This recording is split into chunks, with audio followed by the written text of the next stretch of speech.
우리 그리스도인에게 있어서 고난이라는 것은 선택이 아니고 필수입니다. 세상은 우리를 싫어하고 미워하고 있기 때문에 아무리 우리가 고난을 피하고 싶다고 하여서 그 고난을 피할 수 있는 것은 아닙니다.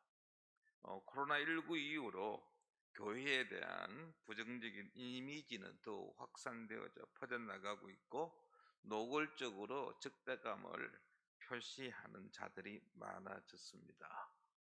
하나 더 붙인다고 한다면 이제 이러한 것들이 정책으로도 나타나고 있습니다. 그래서 반기독교적인 정책들이 민주주의 또는 인권이라는 이름 아래에 이러한 반기독교적인 정책들이 이제 하나씩 둘씩 시행되고 있습니다.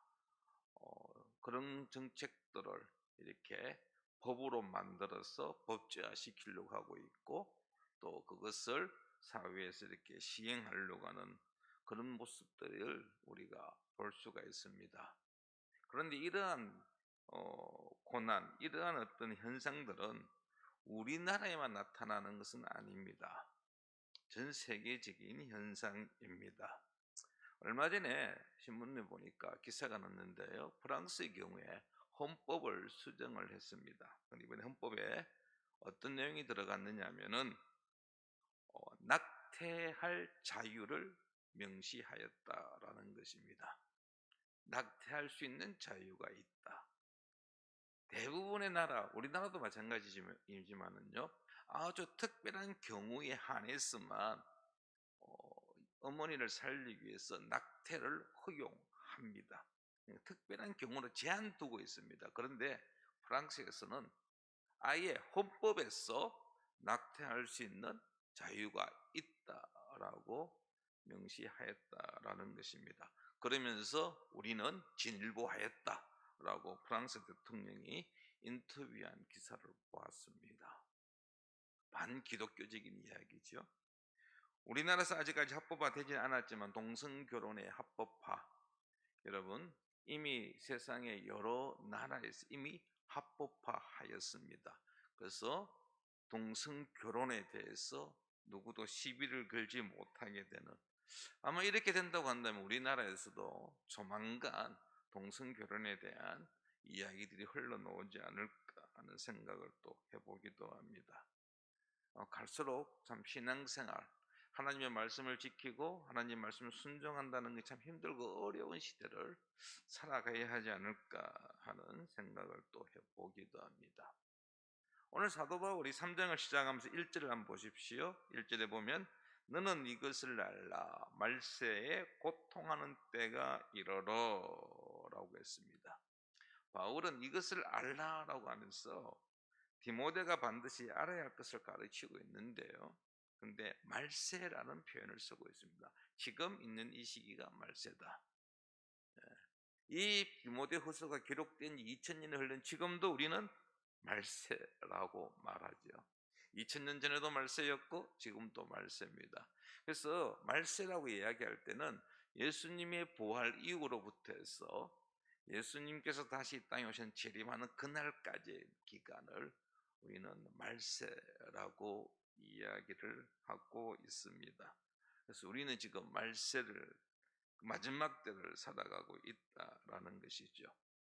바울은 디모데에게 마지막 때를 살아가는 자로서 우리가 알아야 할 것들이 무엇인지를 구체적으로 오늘 한 3가지 정도를 소개하고 있습니다. 그 첫 번째가 뭐냐면 마지막 때의 말세에는 고난이 있다라는 것이죠.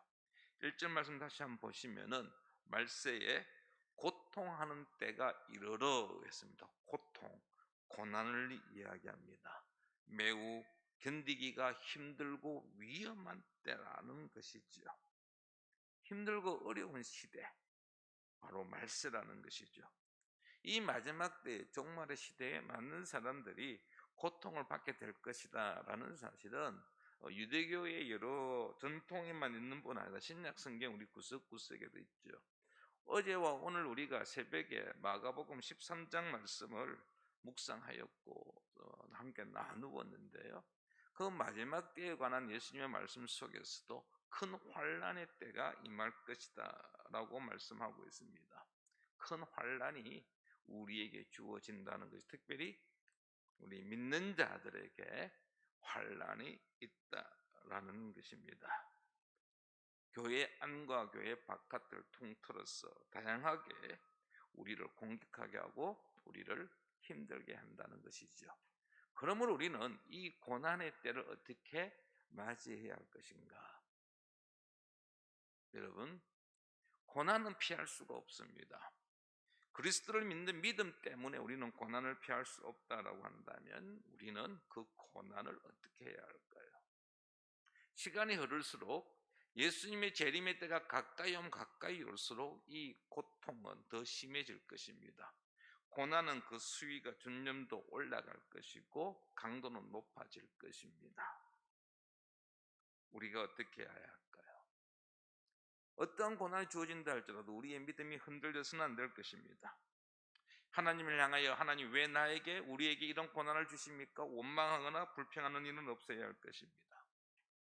어떤 고난이 주어진다 할지라도 우리는 끝까지 믿음을 지켜야 할 것입니다. 인내하며 감당해야 하는 것입니다. 악하고 불의한 일들로 인하여서 고통당하는 것이 마지막 때 말세를 살아가는 우리 그리스도인의 삶 속에 주어지는 특별한 사실을 우리는 알아야 할 것입니다. 그러므로 고난이 우리에게 주어질 때 감사하시기 바랍니다. 아, 마지막 때가 되었고 내가 예수 믿는 자라는 것을 입증해 주는 기회다 라고 생각하고 감사함으로 그 고난을 우리는 온전히 감수해야 할 것입니다. 바울이 디모데에게 알아야 할 것을 또 하나 이야기를 하고 있는데 그것은 이 세상의 악한 모습들입니다. 2절 이하의 말씀에 보면 마지막 때에 멀리해야 할 사람들의 특징을 바울이 쭉 소개하고 있습니다. 2절을 보시면은 이렇게 시작합니다. 사람들이라고 했습니다. 그럼 이 사람들은 누구일까요? 믿지 않는 자들을 가리킵니다. 세상 사람들입니다. 악한 자들입니다. 그러면서 무려 18개의 단어를 사용하여서 악한 자들의 모습을 쭉 열거하고 있습니다. 이 사람들, 믿지 아니한 자들은 자기를 사랑하는 자들입니다. 이기적인 사랑을 가지고 살아가는 자들이죠. 자신에게 이익이 되는 것이라고 한다면 무엇이든지 행하고 자신에게 손해가 되는 일은 하지 않는 철저하게 자기 중심으로 살아가는 사람. 그들은 돈을 사랑하며 라고 했습니다. 돈을 사랑한다. 돈이면 다 된다고 생각합니다. 부, 재물 이런 모든 이런 것을 가지고 권력을 누리려고 하고 심지어는 사랑까지도 살려고 하는 자들. 돈이라고 한다면 무엇이든지 다 할 수 있다는 것이죠. 그래서 돈을 모읍니다. 돈을 축적하기에 자기의 생애를 투자합니다. 또한 그들은 자랑하며라고 했습니다. 자랑하며 교만하며 라는 단어가 이어지고 있는데요. 자신의 영광만을 추구하는 것입니다. 자신을 자랑하기에 바쁘게 살아가는 자들입니다. 자신을 자랑하기 때문에 다른 사람들을 무시합니다. 주변 사람들을 깔보며 모독합니다. 무례하게 말합니다. 또한 그들은 부모를 거역하며 라고 했습니다. 부모에게 공손하지 않는 것, 존경을 표하지 않는다는 것이죠. 물론 육체적인 부모일 수도 있지만 사회의 어른들에 대한 태도이기도 합니다. 자기 자신이 우선이기 때문에 부모는 2차적이고 어른들은 2차적인 것이라는 것이죠. 내가 살아가며 방해가 된다고 한다면 어른이라 할지라도 무시하는, 생각 염두에 두지 않는 그런 자의 모습이라는 것입니다.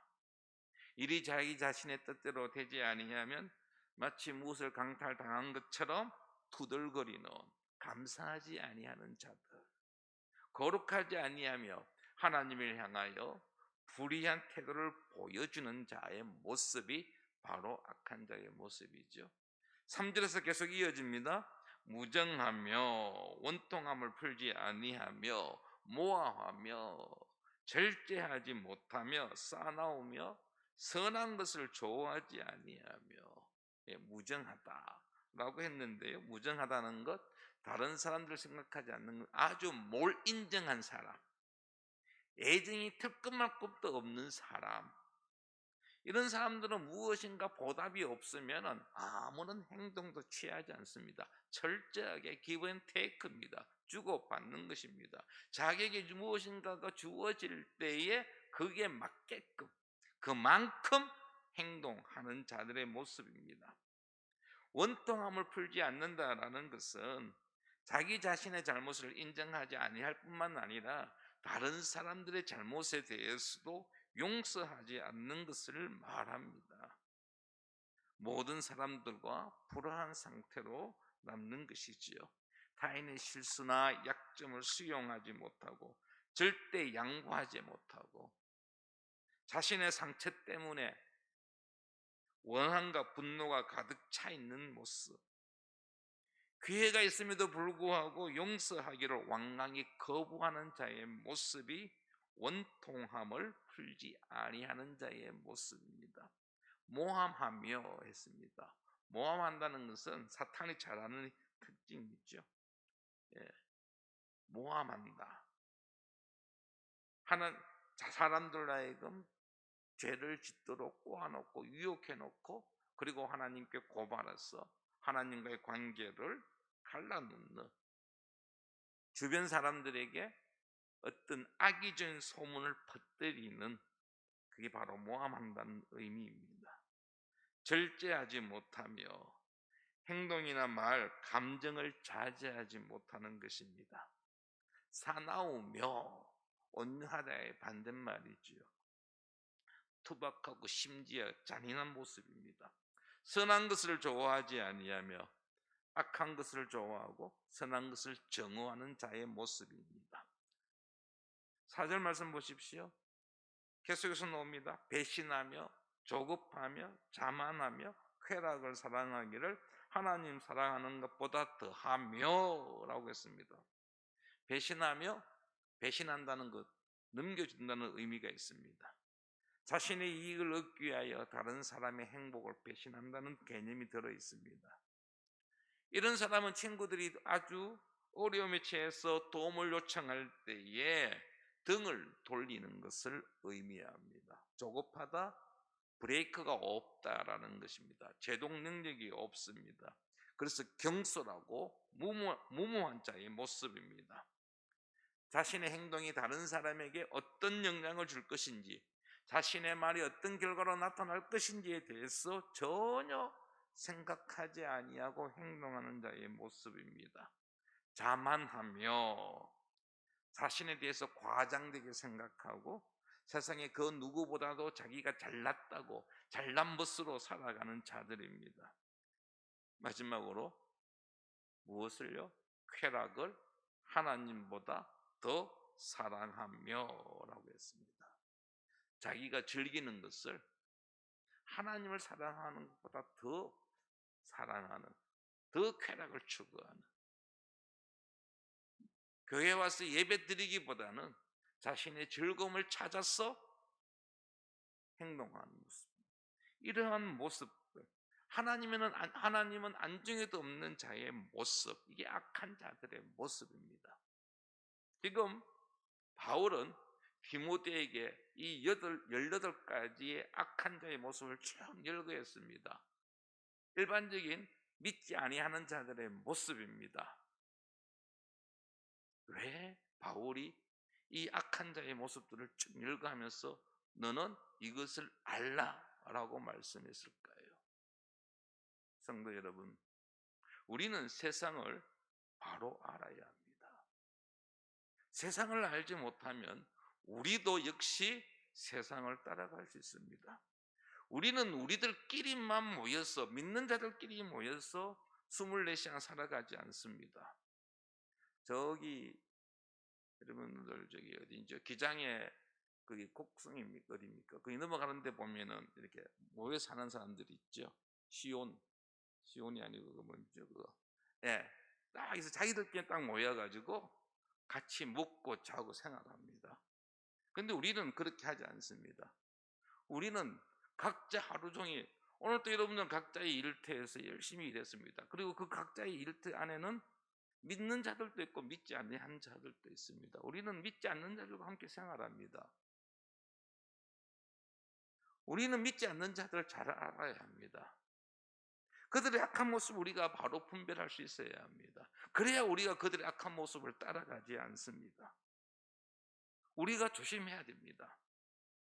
믿지 않는 자들과 교제할 때에 늘 주의하고 조심해야 합니다. 그들을 멀리할 수 있어야 합니다. 우리가 조심하지 아니한다면 우리 역시 그들을 따라갈 수 있기 때문입니다. 많은 사람들이 이런 악한 자의 모습을 보여줄 때 세상은 이렇게 살아야 되는 것이구나 라고 착각하고 하나님께서 원하시는 삶을 살아가는 것이 아니라 하나님의 말씀에 순종하는 것이 아니라 마치 그 길이 이 땅에서 우리가 살아남게 한 방법인 줄 알고 그들의 모습을 따라갈 수 있다는 것이죠.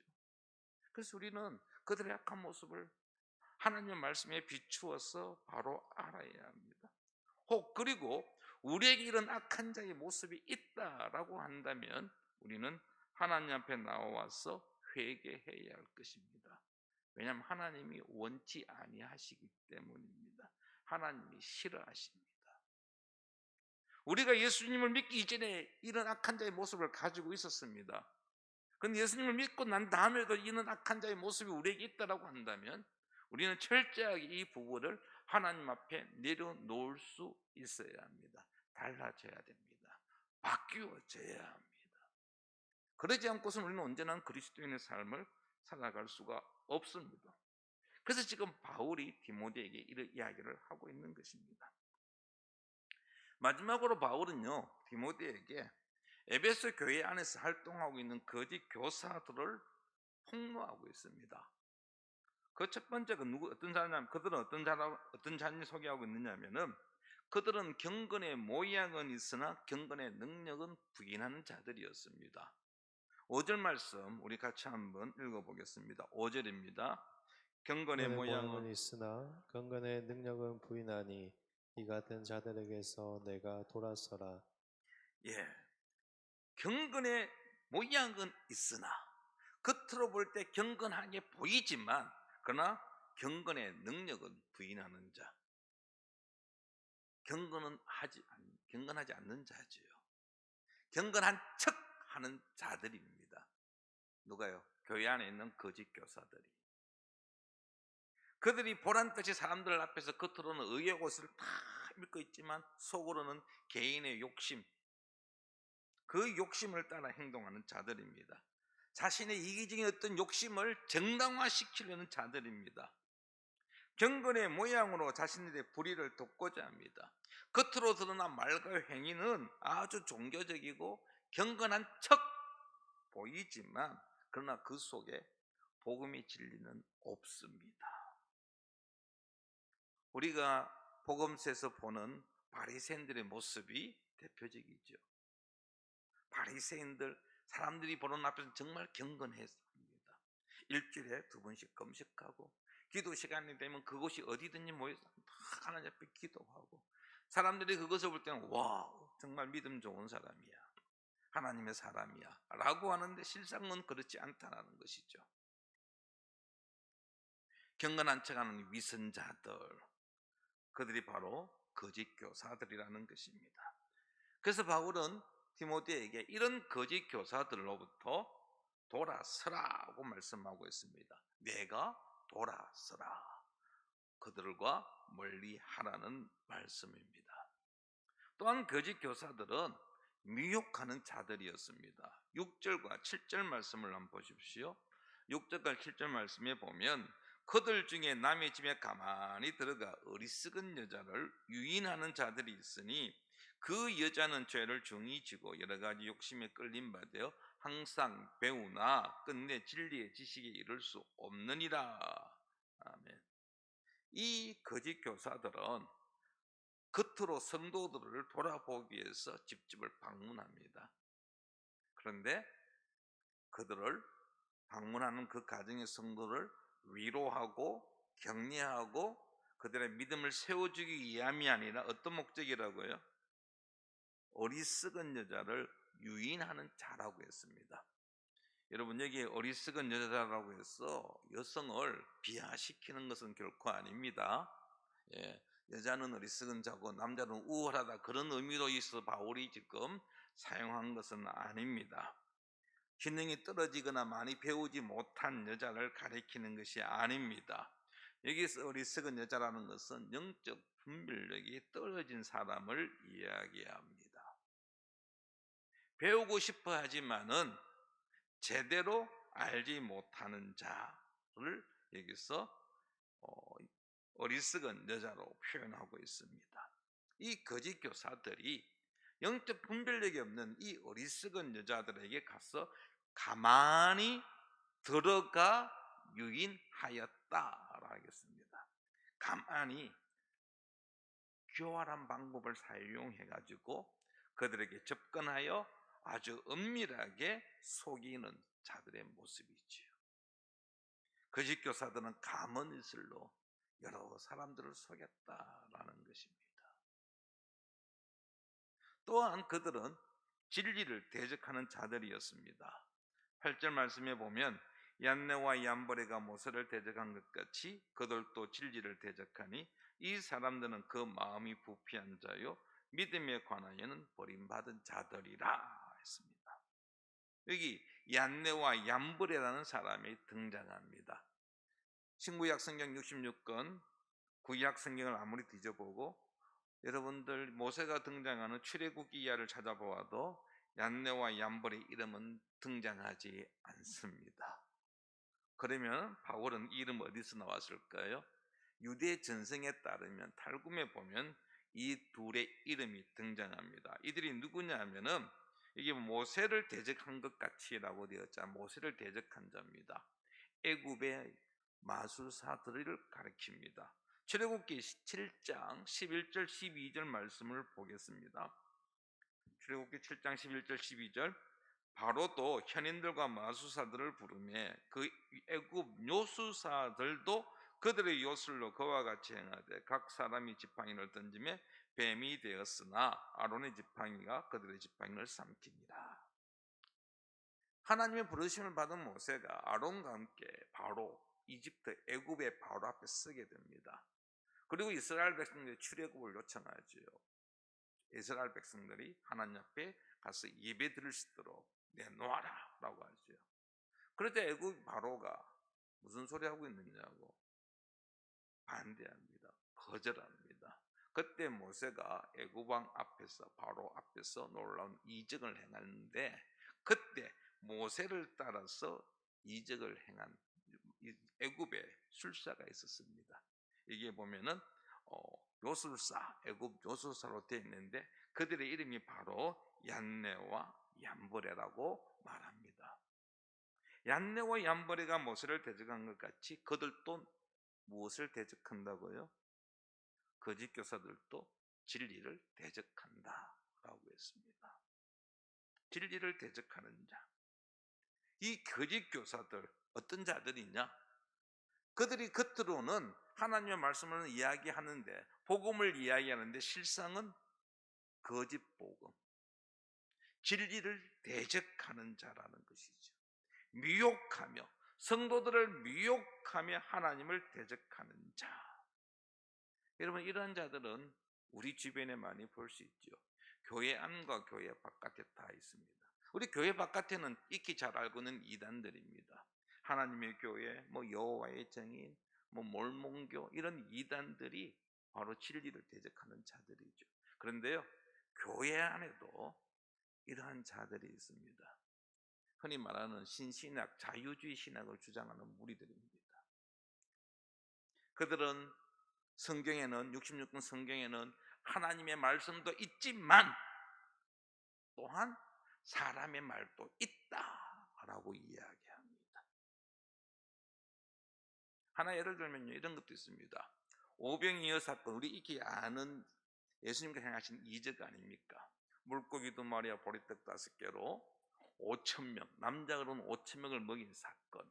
우리는 이것을 아멘으로 받아들입니다. 그런데 어떤 이들은 이렇게 이야기합니다. 그때 예수님께서 5천 명을 먹인 것은 물고기 2마리와 보리떡 5개가 아니라 그때 모였던 사람들이 다 각자 도시락을 가져왔는데 안 내놓았다는 거죠. 몰래 가지고 있었다는 겁니다. 그러다가 한 어린아이가 자기 도시락을 탁 내어놓으니까 그때서야 자기 각자 갖고 온 도시락을 내놓아서 먹었다라는 것입니다. 왜냐하면 물고기 2마리로 보리떡 5개로 남자는 어른 5층을 먹인다는 것은 이거는 여러분 어떤 논리로도 어떤 법칙으로도 설명할 수 없는 내용이거든요. 이거는 하나님의 놀라운 능력 외에는 설명할 수가 없습니다. 그런데 그걸 갖다가 어떻게 해서 인간적으로 해석하고 하려고 보니까 합리적으로 설명하려고 보니까 이런 이상한 논리들을 가지고 와가지고 성경을 설명하는 자들이 교회 안에 있다라는 것이죠. 여러분, 우리 주변에는 우리를 미혹하는 자들이 많습니다. 우리로 하여금 진리를 대적하는 자들이 있습니다. 마가복음 13장 21절 22절 말씀에 오늘 아침 새벽에 묵상한 말씀 중에 이런 말씀이 있죠. 그때에 어떤 사람이 너희에게 말하되 보라 그리스도가 여기 있다 보라 저기 있다 하여도 믿지 말라. 거짓 그리스도들과 거짓 선지자들이 일어나서 이적과 기사를 행하여 할 수만 있으면 누구를? 택하신 자들을 미혹하려 하리라 했습니다. 마지막 때가 가까울수록 거짓 메시아, 거짓 그리스도, 거짓 선지자들이 등장하여서 택하신 자들, 우리들을 하나님을 대적하게 만들기 위하여 애쓴다라는 것입니다. 지금 사도 바울이 디모데에게 이야기합니다. 에베소 교회 안에 이런 거짓 교사들이 있다. 너는 이것을 알라 라고 말합니다. 왜 바울이 이것들을 알라 라고 했을까요? 그것은 우리가 9절 말씀에서 바울의 의도를 엿볼 수 있습니다. 9절 말씀 우리 같이 한번 읽어보겠습니다. 시작. 그러나 그들이 더 나아가지 못할 것은 더 두 사람이 된 것과 같이 그들의 어리석음이 드러날 것임이라. 아멘. 이게 제일 끝에 보면 그들이 더 나아가지 못한다는 것은 더 이상 진행하지 못한다는 것이죠. 누가? 거짓 교사들, 악한 자들이 더 나아가지 못합니다. 왜냐하면 그들의 어리석음이 드러난다라는 것이죠. 그들의 실체가 모든 사람들 앞에 드러나게 될 것이다 라는 것입니다. 지금 우리 주변에 하나님의 교회가 신천지가 여러분 엄청나게 많이 거대해지고 있습니다. 많은 사람들을 자신의 신도로 모으고 있습니다. 그들의 모습들을 보면서 우리는 어떨 때는 두려움을 느낍니다. 와, 혹시 저것들로 인하여, 저 이단들로 인하여 우리가 더 전도하는 데 위축되지는 않을까? 세상 사람들이 우리를 어떻게 생각할까 하는 두려움과 불안과 염려할 수 있습니다. 그런데요, 여러분, 어리석음이 드러날 것이요 라고 했습니다.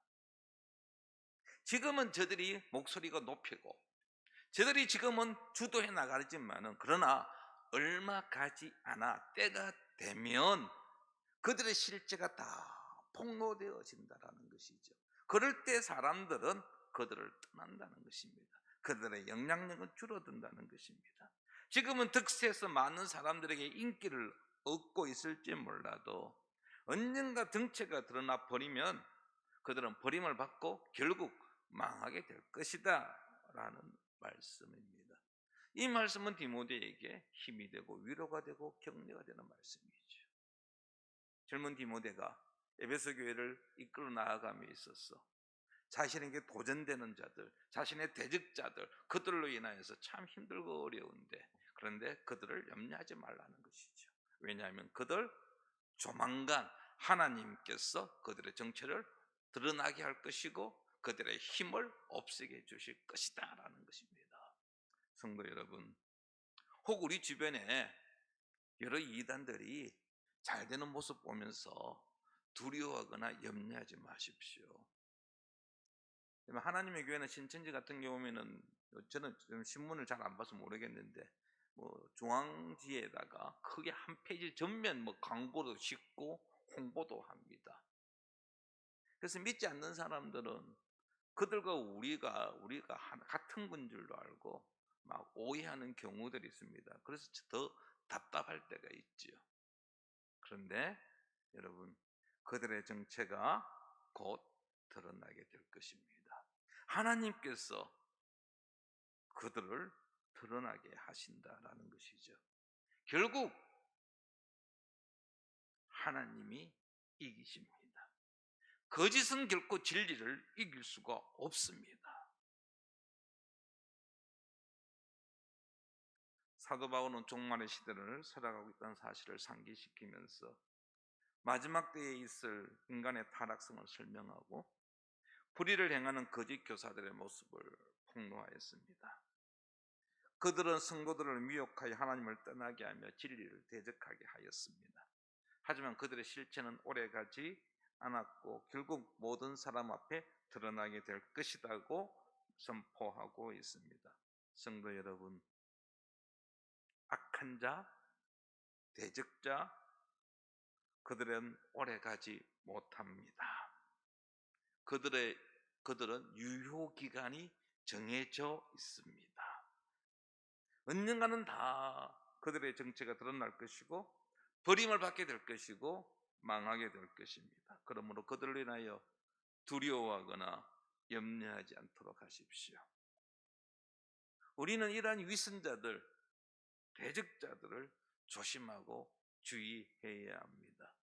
그들을 바로 알고 그들의 미혹에 넘어가지 않도록 해야 할 것입니다.